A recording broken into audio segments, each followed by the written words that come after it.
So, ADAM22 has just professed it that they're losing a whole lot of income. They're going broke, basically. He came out and he talked about it.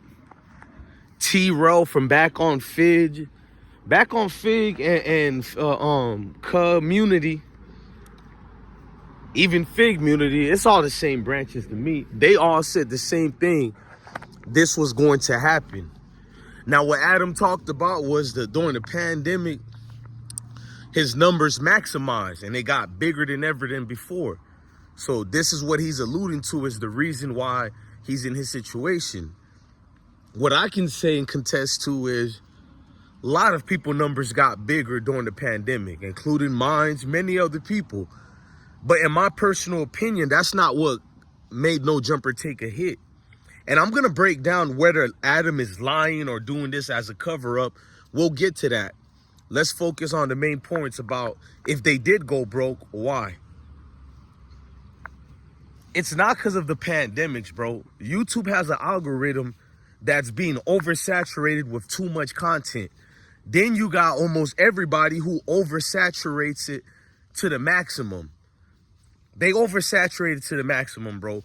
It's so much people talking about the same topics.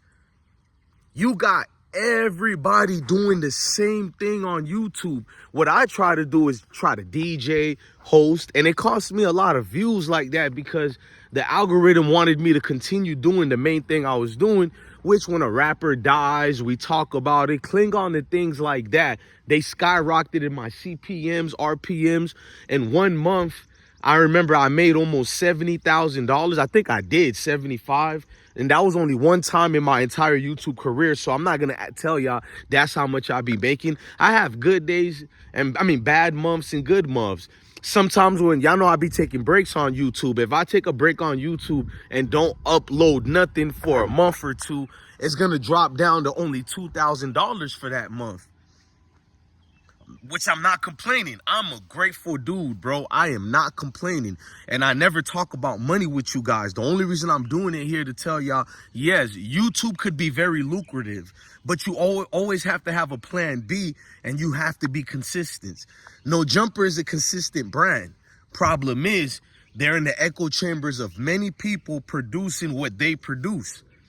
Then you got all the platforms who are a branch of No Jumper. Let's just be real, when we look at Back on Fig, Community, Figmunity, and a lot of these channels, Point and Shoot, all these people, they're little umbrella groups of No Jumper. So when you have all these guys talking about the same thing, it builds a community, but it hurts you in the algorithm. It really does. You got a situation with ADAM22. He got all these Crip members and Bloods and just a whole lot of people he added to his staff. That's already hard enough to have an overhead like that. We didn't even talk about the staff members who do the behind the scene movements for him.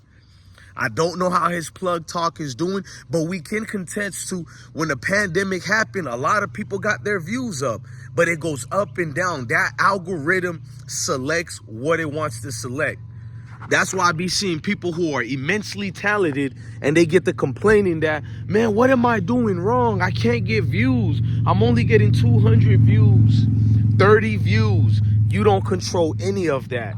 You can have a whole lot of people who like your platform. They go to it and it still doesn't get recommended in the algorithm. It's just the way it blows and floats, man. Now, let's fast forward. Do I think Adam is lying or not? Adam is getting sued by multiple people, such as Yuri. Yuri and his girlfriend both worked at No Jumper brand. They had a good ties and connections with the No Jumper brand until it wasn't said so anymore. What I mean by that, the No Jumper brand is a brand that relied on the algorithm. I'm not saying it wasn't real. I'm not saying it wasn't true, but it relied on the algorithm. So when Yuri and all of them left, I knew they were going to not do good. I knew when Yuri and them left the system, it was going to be ups and downs. You look at Back on Fig, Community. I don't want to get into their payments, but look how much ways they got to split that profit. You see what I'm saying? Look how much ways they got to split that profit. How much are they really making?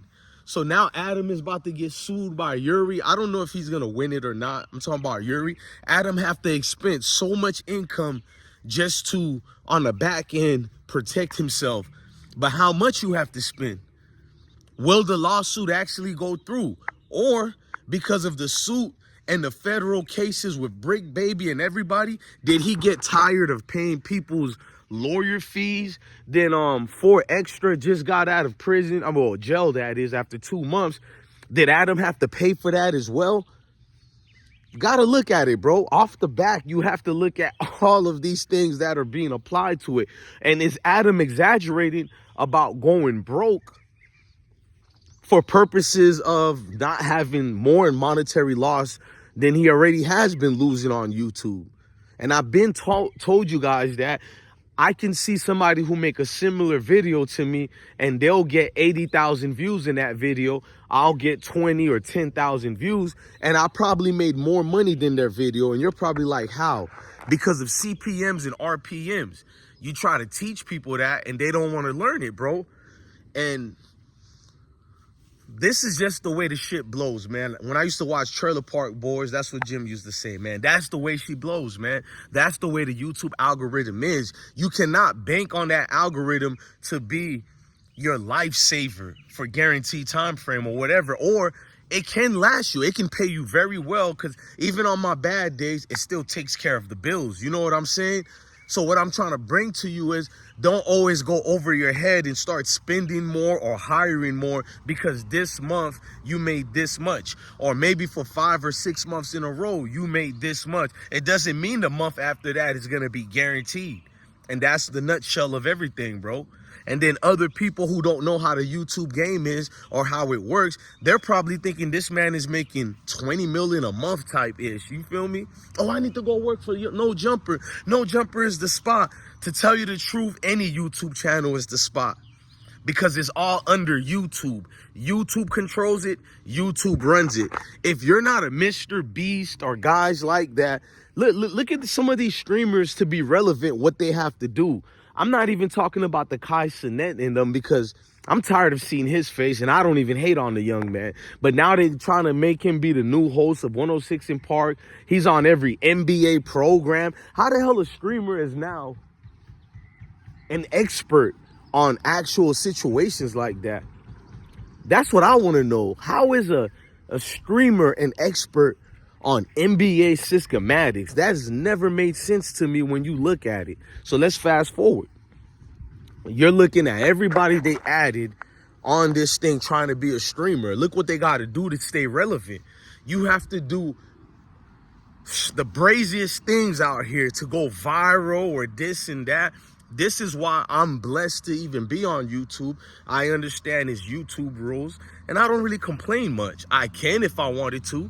How YouTube will, well, I don't want to put it out there like that, but YouTube has a system in place that does know who they want to go up, who they want to be stagnated, and who they want to go down. They don't let your notifications go out.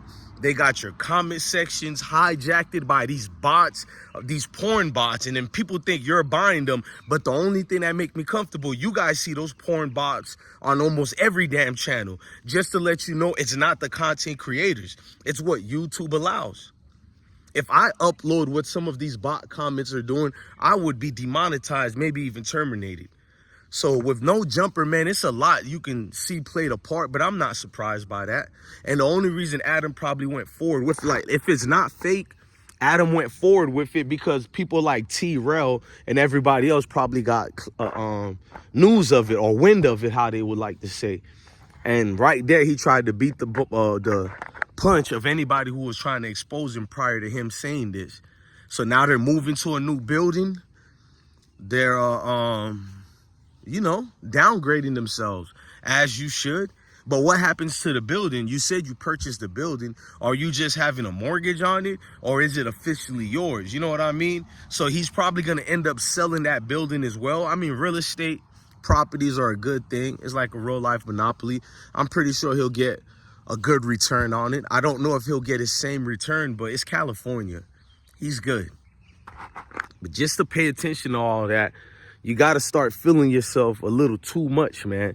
So if there's no jumper thing, I don't wish down on or bad on anybody. I'm just here to tell y'all this is a normal decline of any platform.